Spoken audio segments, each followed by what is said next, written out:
Silver screen presenting death race.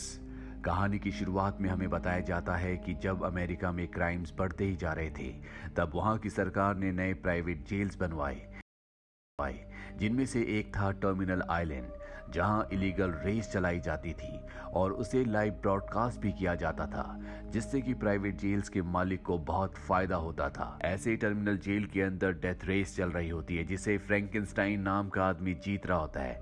Frankenstein के चेहरे पर एक मास्क लगा हुआ होता है, वो एंडिंग लाइन के बहुत करीब होता है, पर तभी उसके कार के सभी हथियारों को डीएक्टिवेट कर दिया जाता है, जिससे वो उन्हें इस्तेमाल नहीं कर पाता।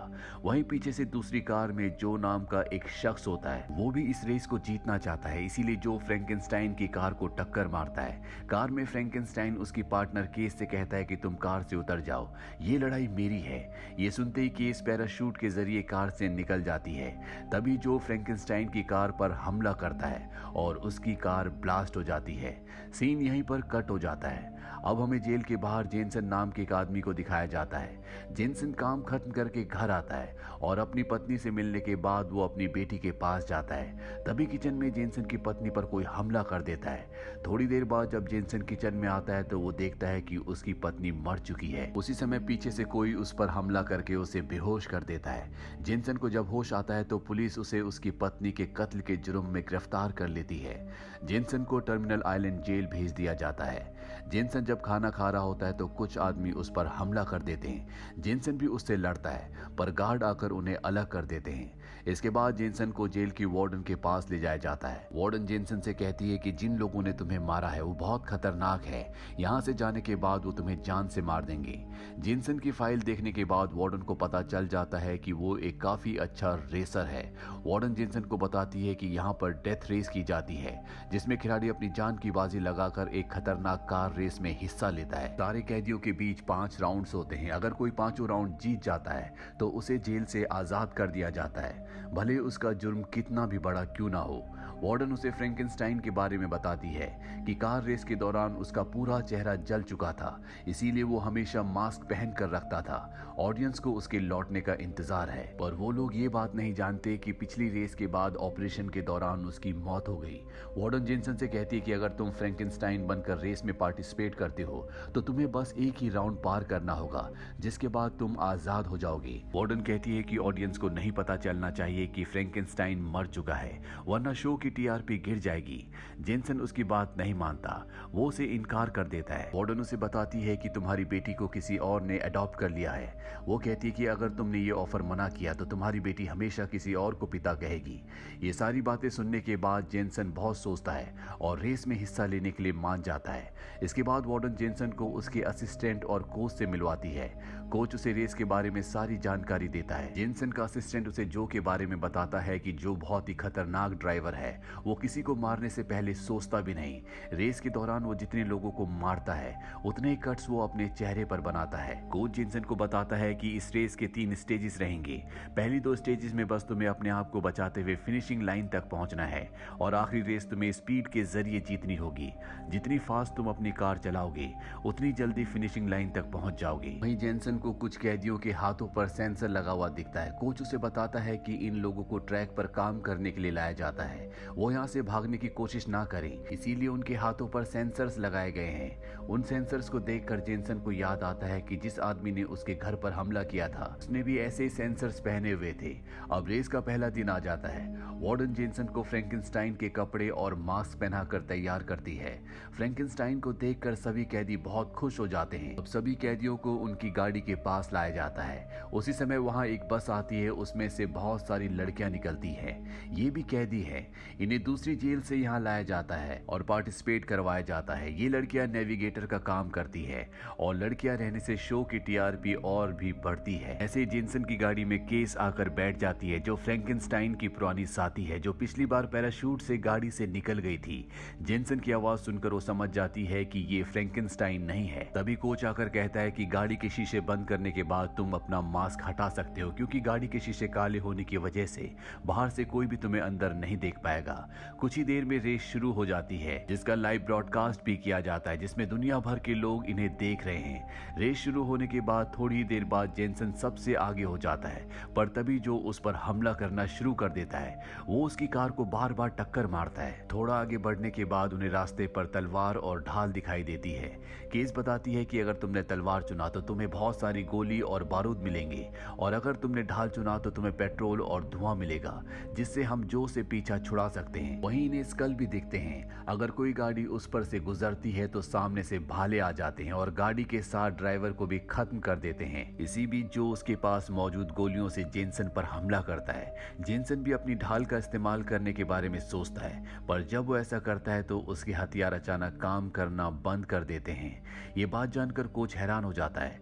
तभी जो की गाड़ी पर दूसरा ड्राइवर हमला करता है, जिस वजह से जेनसन बच जाता है। ऐसे एक शख्स जेनसन पर भी हमला करता है। वो जेनसन की तरफ देखकर हाथ का इशारा करता है। ये देखकर जेनसन को याद आता है कि उस आदमी ने भी ऐसा ही इशारा किया था जिसने उसकी पत्नी को मारा था।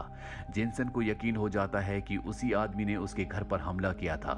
जेनसन उसे मारना चाहता है, पर तब तक रेस खत्म हो जाती है। इसके बाद जब जेनसन अपने साथियों के साथ गाड़ी ठीक कर रहा होता है, तभी वो उस ड्राइवर को जाते हुए देखता है जिसने उसकी पत्नी को मारा था।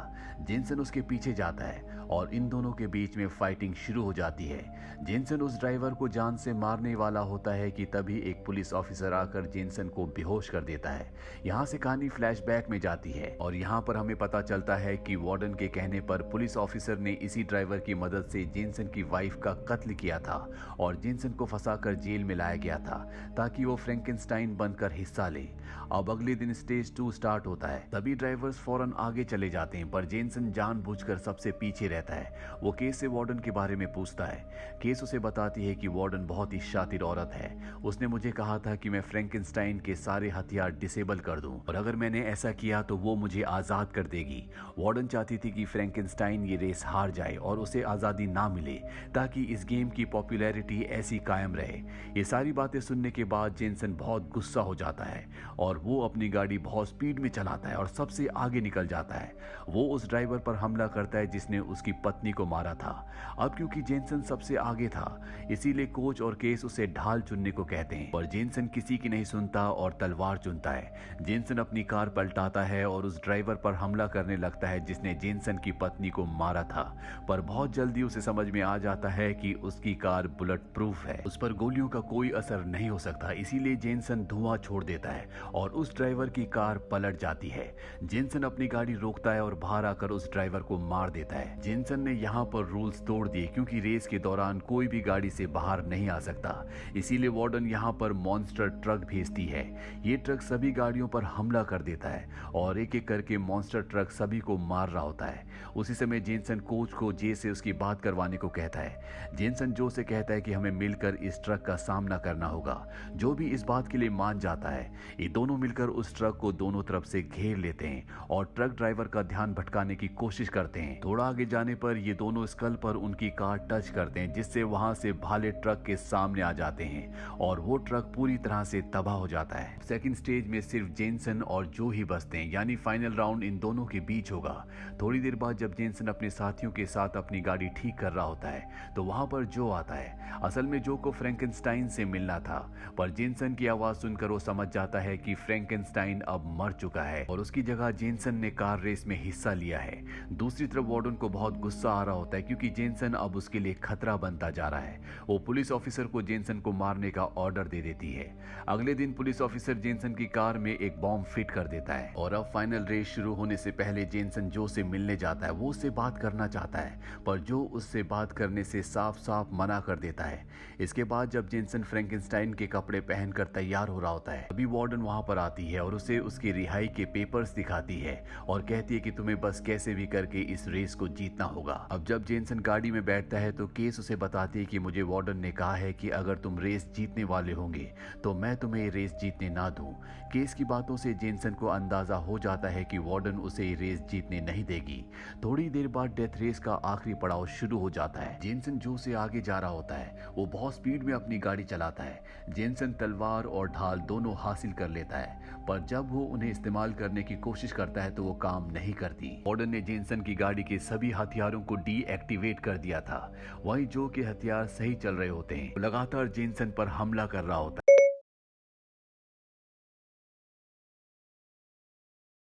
गाड़ी को बहुत जगह से तोड़ देता है। अचानक जो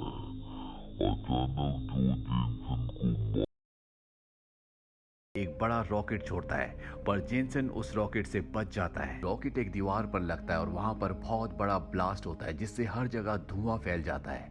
जब धुआं कम होता है तो सभी देखते हैं कि दोनों गाड़ियां ट्रैक पर नहीं है, वो वहां से गायब हो गई है। उसी समय उन्हें पता चलता है कि ये दोनों गाड़ियां जेल से बाहर जा रही हैं, मतलब जो और जेनसन भागने की कोशिश कर रहे हैं। वार्डन ये देखकर परेशान हो जाती है और वो बहुत डर भी जाती है। वो लाइव ब्रॉडकास्ट को रुकवा देती है। वार्डन हेलीकॉप्टर को उनका पीछा करने को कहती है। साथ ही बहुत सारे गार्ड्स भी उनकी गाड़ी का पीछा कर रहे होते हैं। जो और जेनसन साथ में मिलकर उन हथियारों का इस्तेमाल करते हैं जो उनकी गाड़ी में है, और बहुत सी गाड़ियों को तबाह कर देते हैं। तभी वार्डन को याद आता है कि उसने जेनसन की गाड़ी में बॉम्ब लगाया है। वो पुलिस ऑफिसर को उस बॉम्ब को ब्लास्ट करने को कहती है। पुलिस ऑफिसर उस बॉम्ब को ऑन करता है, पर वहां कोई धमाका नहीं होता। असल में वो बॉम्ब कोच और उसके साथियों के पास था। कोच को पता चल गया था कि वार्डन ने उसकी गाड़ी में बॉम्ब लगाया है, और कोच ने उस बॉम्ब को डिसेबल कर दिया था। कुछ ही देर में जेनसन और जो जेल का मेन गेट तोड़कर बाहर निकल जाते हैं, पर हेलीकॉप्टर अभी भी उनका पीछा कर रहे होते हैं। इसीलिए दोनों अपने अपने रास्ते बदल लेते हैं। थोड़ा आगे जाने पर जेनसन कार से कूद जाता है और उसकी नेविगेटर साथी केस कार चलाने लगती है। वो हेलीकॉप्टर्स को काफी दूर ले जाती है और इसके बाद वो कार रोक देती है। जब वो कार से बाहर निकलती है तो उसने फ्रैंकेनस्टाइन के कपड़े और मास्क पहने थे। उसे देखकर वार्डन को लगता है कि जेनसन पकड़ा गया। वही जेनसन और जो एक ट्रेन में बैठकर यहाँ से चले जाते हैं। ट्रेन में जो कहता है कि मैं यहाँ से सीधा मियामी जाऊंगा। जेनसन कहता है कि मैं अपनी बेटी से मिलने जाऊंगा और फिर मैं तुम्हारे पास मियामी आऊंगा। वहीं पुलिस ऑफिसर वार्डन को बधाई देता है क्योंकि आज के शो की टीआरपी सबसे ज्यादा आई होती है। पुलिस ऑफिसर कहता है किसी ने आपके लिए गिफ्ट भी भेजा है। जब वार्डन उस गिफ्ट को खोलती है तो उसमें वही बॉम्ब होता है जो उसने जेनसन की कार में लगाया था। भी एक बहुत बड़ा धमाका होता है और वार्डन की मौत हो जाती है। कोच भी वहीं खड़ा था, यानी वो गिफ्ट उसी ने भिजवाया था। अब 6 महीने बीत जाते हैं। जेनसन और जो साथ मिलकर अपने अपने गैराज में गाड़ी ठीक कर रहे होते हैं। तभी वहां पर एक कार आकर रुकती है। उसमें से केस बाहर निकलती है। उसे देखकर ये दोनों बहुत खुश होते हैं। जेनसन केस को अपनी बेटी से भी मिलवाता है और इसी के साथ ये कहानी यहीं पर खत्म हो जाती है।